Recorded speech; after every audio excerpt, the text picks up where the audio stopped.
Well, the stakes could not have been higher for President Obama tonight. And according to a new poll released hours before his speech, 52% of people disapprove of the way President Obama is handling health care. That number has spiked 9 points since July.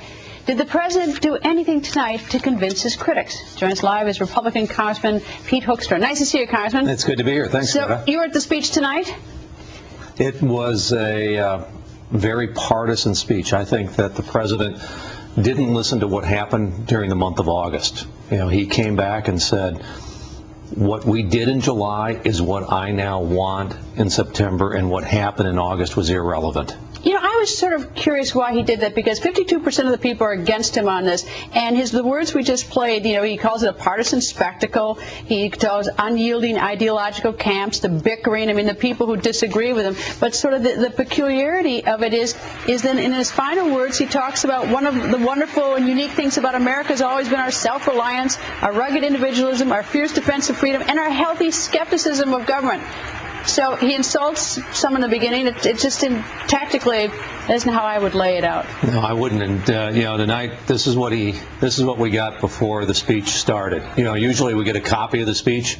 Tonight we got nothing but talking points. What is this? This is a laminated card. It looks like a menu at a nice bar. It's a laminated card with what is this? A summary of all of the talking points that you would give to maybe your supporters, but that's what we got tonight instead of a copy of the speech, which told you very quickly this is going to be all about making and scoring political points, not changing the debate, not saying I'm going to embrace a bipartisan approach. It's kind of like we're going to sell hard, we're going to convince the Democrats that this is a partisan issue, and they need to come home and they need to pass the bill that we were working on in July. I'm just curious, you get these when you walk in, they got handed out to you at a football game or something? Yeah, we were all sitting there, and usually a few minutes, 10, 15 minutes before the speech, they hand out copies of the president's speech, and this is what they handed us tonight. No copies of the speech, the talking points. All right, a little shame on your side of the aisle. A congressman from South Carolina who yelled out, Representative Joe Wilson yelled out something like,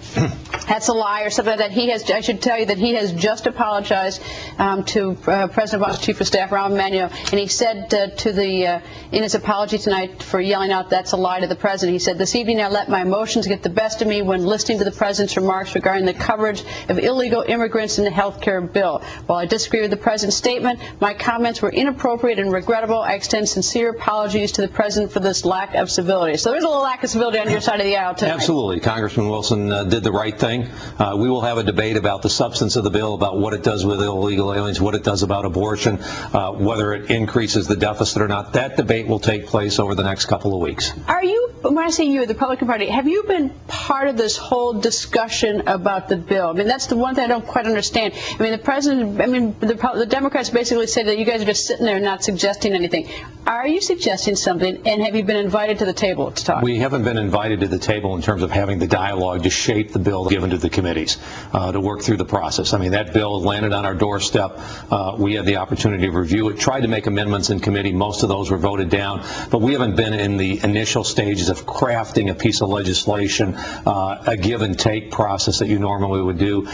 We've had plenty of ideas about how we address the uninsured, how we address pre-existing conditions, how we address competition and cost. There are lots of those ideas out there. They have not been incorporated in the process. The president didn't open the door tonight either for saying, hey, we're going to significantly modify the bill. We're going to open it up for these recommendations and changes. When you're walking out tonight, did any of your Republican colleagues pull you aside and say, you know, he gave me something to think about? No, I think. So the lines are drawn? I think the president actually drew the lines deeper and broader in the sand today than what they were when he came in. I think many of us were hoping, that would be more conciliatory. He was very confrontational, talking about the Bush era tax cuts and all of those types of things. He made it tough for us to embrace what he was saying tonight. Here's what I was hoping to hear tonight how it's going to be paid for. He said this is not going to, he's not going to assign anything to add to the deficit. And so I was trying to sort of, dumb it down so I can understand this, because it's enormously complicated. And I think to myself, it's a little little bit like having Thanksgiving dinner and someone suddenly say, okay, you're going to have 6 more people coming to Thanksgiving, but it's not going to cost you more. You know, so I mean, it is going to cost us more. I mean, are we going to, or are we really going to pick it up in efficiency? Where are we going to get this money if we add more of nobody's insurance can change? Who likes his insurance? That's what the president said. If you like, you get to keep it. Nothing's going to change for those of us who are happy, but we're adding these people. You're adding a whole bunch of people, you're adding a whole bunch of services, you're adding a whole new category of folks with the pre-existing conditions and all of these types of things. And the one thing that I've learned in Washington is when we start talking about waste, fraud, and abuse, we never find it. I mean, we recognize it's out there. That's the theory of people. Because I want people to have health care. I mean, I want people to have access to it because I think it is, you know, my heart goes out to people who don't have it. But I'm just trying to figure out, you know, exactly where it is we're going to find this money. And so is it it's the fraud that we have supposedly in the system and the lack of efficiency? And the waste, the fraud, and the lack of efficiency. How do we know that? It's anecdotal. I mean, people will come. So we hope for the best. And you hope for the best. And when you're hoping for the best in this area, almost every time we said we're going to find these savings, government historically has been very, very bad at finding it, identifying it, and ripping it out of the system. We don't do that very well. Well, who are these little, little elves that are coming up with these numbers someplace? They're figuring these anecdotes out that it's going to cost. Well, we haven't seen the numbers on this yet. All the president said is we're not going to. He said it cost us anything. Well, he said that, but we haven't seen that peeled back and actually seen the numbers that say, okay, I'm going to find this much in this area in savings, and going through and saying this is how I'm going to come up with the $900 billion that he says this plan is going to cost, but he never outlined how he's going to find the savings or where the little elves have found the savings that will justify him saying it's going to bring zero or a zero increase into the deficit. All right.